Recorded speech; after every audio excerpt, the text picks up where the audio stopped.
Dalam nama Bapa dan Putra dan Roh Kudus. Amin. Allah Bapa di surga, kami mengucap syukur dan terima kasih karena Engkau memberikan segala-galanya yang terbaik bagi kami. Engkau memberikan Yesus Kristus, Engkau memberikan Bunda Maria, Engkau memberikan kepada kami juga malaikat agung Mikael, Gabriel, dan Rafael, dan malaikat pelindung kami.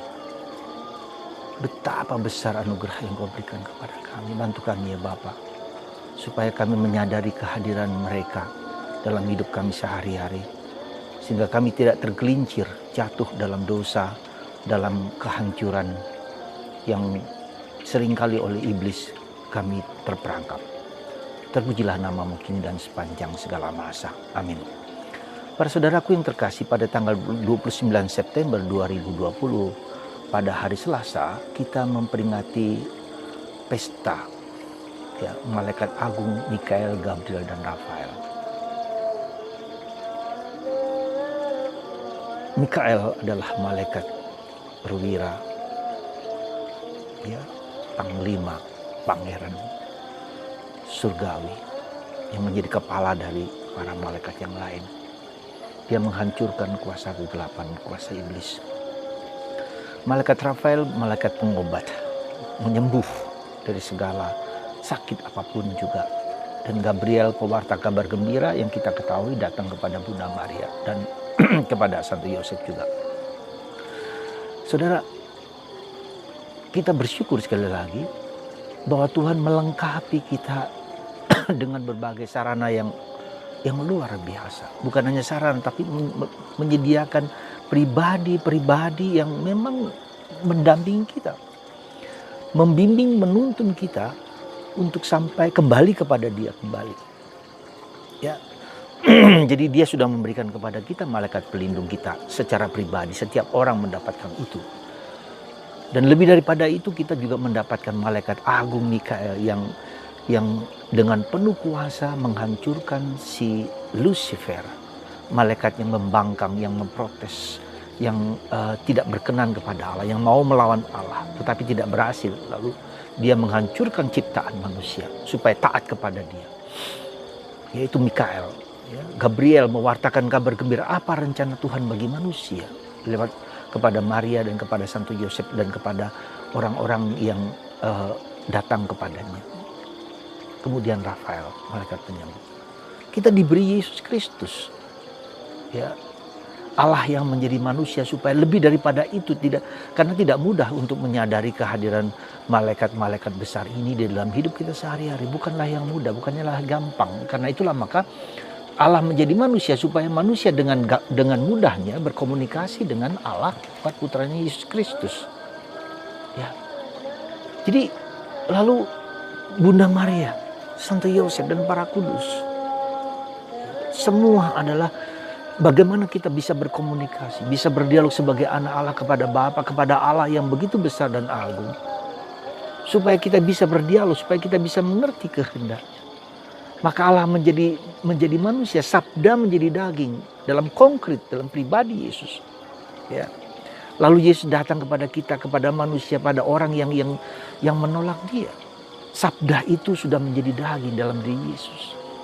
Dan Yesus mewartakan bagaimana Bapa itu, bagaimana kita harus berkomunikasi dan berdialog dengan Bapa, Allah, Sang Pencipta, dan kembali ke sana dengan baik. Jadi Yesus hanya minta kepada kita, terimalah aku, terimalah anak manusia ini. Percayalah kepada anak manusia ini.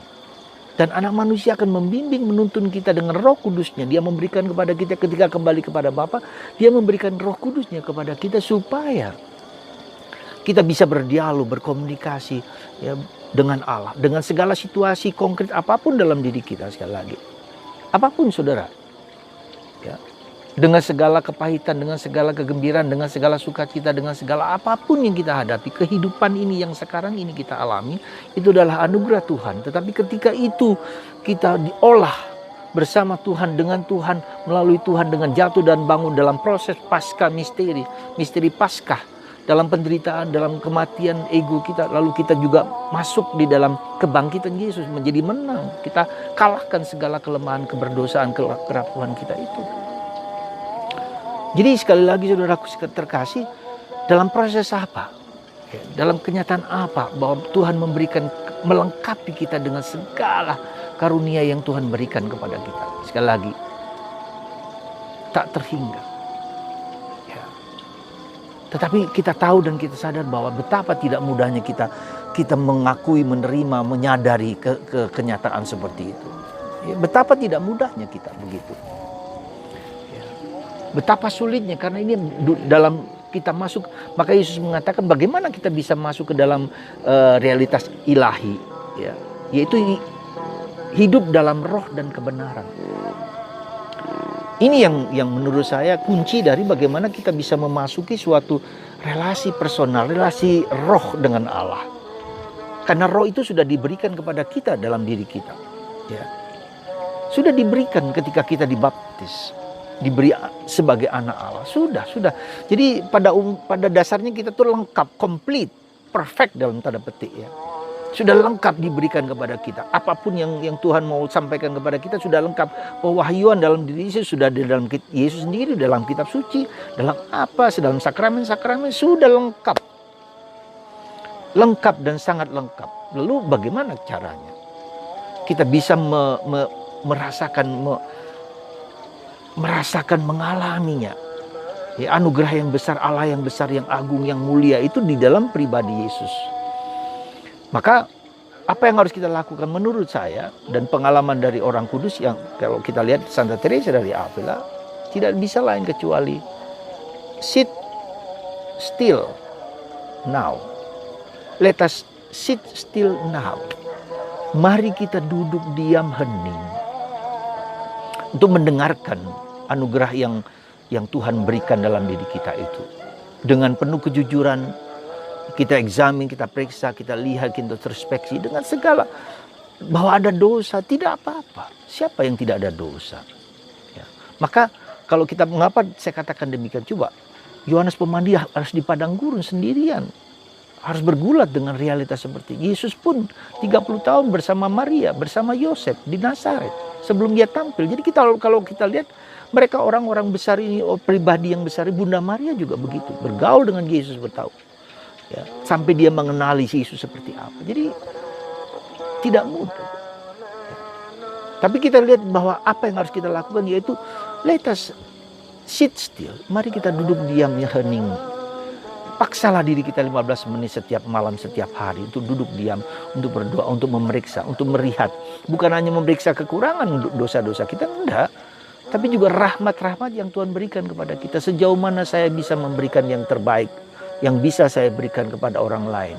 Bukan hanya kembali kepada diri sendiri, kepada aku, tapi juga aku telah memberikan sesuatu kepada orang. Rahmat itu muncul ketika kita membagikan sesuatu. Coba kita lihat Yesus. Ketika melipat gandakan roti dan anggur, Yesus tidak mengatakan roti dan anggur tiba-tiba menumpuk besar gunung lalu diberikan. Tidak, tetapi ketika dibagikan, loh kok nggak habis-habis. Jadi pemberian diri kita, pikiran kita, kehendak kita, senyum kita, murah hati, baik hati kepada siapapun. Meskipun mungkin kita akan dilecehkan, dihina, diejek, diperlakukan apapun juga. Bukanlah yang terpenting. Meskipun kita harus bergulat dengan ego kita masing-masing. Meskipun demikian, kita bisa mengalami itu semua. Tapi dengan gembira bahwa itu semua adalah diberikan kepada kita untuk membentuk diri kita. Karena apa? Karena ego kita masih seringkali ya, meminta perhatian, gitu, meminta pemenuhan. Padahal segala ego dan kebutuhan kita dipenuhi ketika kita berjumpa dengan Yesus. Sekali lagi berjumpa dengan Yesus. Dan dalam keheningan itu, sekali waktu Yesus akan berjumpa dan menghibur kita. Ya. Nah, jadi kita memasuki dunia roh, dunia batin, ya, dunia hati. Jadi kita tidak hanya di lapisan permukaan di luar, tapi masuk ke dalam. Sekali lagi, dug in alto, masuk ke dalam. Sekali lagi, saudaraku yang terkasih, di saat pandemi ini, ya, tentu tidak mudah. Kita fokus kepada masalah-masalah kita, tapi kita tidak fokus kepada kesadaran. Jadi ada satu kalimat yang bagus sekali, jangan kita fokus kepada masalah kita, tapi fokus pada kesadaran. Kesadaran apa? Kesadaran untuk kita connectedness dengan Tuhan, dengan Sang Hadir, dengan Sang Kehidupan. Dan salah satu Sang Kehidupan yang membimbing dan menuntun kita adalah Malaikat Gabriel, Mikael, dan Rafael. Saya sendiri secara pribadi punya devosi kepada malaikat-malaikat agung ini. Ya. Setiap hari, setiap malam saya juga mohon ya, bimbingan, tuntunan dijaga dan dipelihara dari segala pengaruh-pengaruh yang tidak baik, dan diberi kemampuan untuk bisa menyembuhkan luka saya sendiri dan luka orang lain berkat Rafael. Ya. Berkat Gabriel juga kabar gembira, inspirasi-inspirasi yang muncul di dalam pikiran kita itu adalah mungkin dari malaikat Gabriel ya, diberikan kepada kita. Ya. Jadi saudaraku yang terkasih, kita bersyukur sekali lagi. Ya, kita mempunyai dilengkapi oleh berbagai macam karunia yang Tuhan berikan kepada kita. Indah sekali, luar biasa sekali. Mari kita angkat hati kita bersyukur kepada Tuhan atas karunia-karunia yang tak terkira, terbilang banyaknya bagi kita. Terima kasih Tuhan, Yesus, Bapa, Putra, dan Roh Kudus. Engkau melimpahkan karunia. Mari kita rayakan, kita pestakan dengan gembira dan sukacita hari perayaan pesta Mikael, Gabriel, dan Rafael. Tuhan memberkati Anda semua, dan semoga ketiga malaikat agung ini hadir dalam pembimbingan hidup Anda bersama, dimanapun, kapanpun, dan Anda didampingi untuk tenang dan tentram dalam menjalankan kehidupan ini. Sesekali kita pasti akan terjadi suatu goncangan-goncangan, ya, dan itu tidak apa-apa, dan itu bisa terjadi.